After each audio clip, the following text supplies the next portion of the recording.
Hi, Wednesday evening நம்ம வந்து கல்லூர் பூ மார்க்கெட் தான் வந்திருக்கோம். பூ மார்க்கெட்டில் வந்து நம்ம வீட்டுக்கான வந்து மாலை பூ எல்லாமே ஆர்டர் போட தான் வந்திருந்தோம்.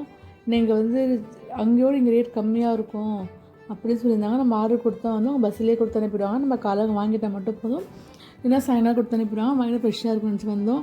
ஆனால் இங்கே ரேட் ரொம்ப பயங்கரமாக இருந்தது. லாஸ்ட்டு முகூர்த்தம் அப்படின்னு சொன்னாங்க. இதுக்காக தான் பெரிய முகூர்த்தமாக, அதுக்கப்புறம் முகூர்த்தம் டேட் இல்லாதனால அன்றைக்கி ரேட் இன்னமும் அதான் சொல்லுவேன்னு சொன்னாங்க. இல்லை இப்போ குத்துனதுப்போ எவ்வளோன்னு சொல்லுங்கன்னு கேட்டப்போ அவங்க சொன்ன ரேட்லாம் கொஞ்சம் கூட மாதிரி தெரிஞ்சுது. அப்போ அந்த லாஸ்ட் முகூர்த்த ரேட் எவ்வளோ சொல்லுவாங்கன்னு தெரியல. நமக்கெல்லாம் கேட்டிருக்கோம், சில காலம் விசிட்டிங் கார்டு வாங்கிட்டு வந்திருக்கோம். நீங்கள் வந்து ஒரு 2 டேஸ்க்கு முன்னாடியே சொல்லுங்கள், நான் வந்து அன்றைக்கி தான் உங்கள் ரேட் சொல்லுவேன் அப்படின்னு சொல்லிட்டாங்க. சரி பேசிட்டு வீட்டுக்கு மட்டும் கொஞ்சோண்டு பூ வாங்கிட்டு நாங்கள் வந்துவிட்டோம். உங்கள் ஊரில் பூ ரேட்டில் எவ்வளோ சொல்லுங்கள். வாங்க அடுத்த வீட்டில் பார்க்கலாம்.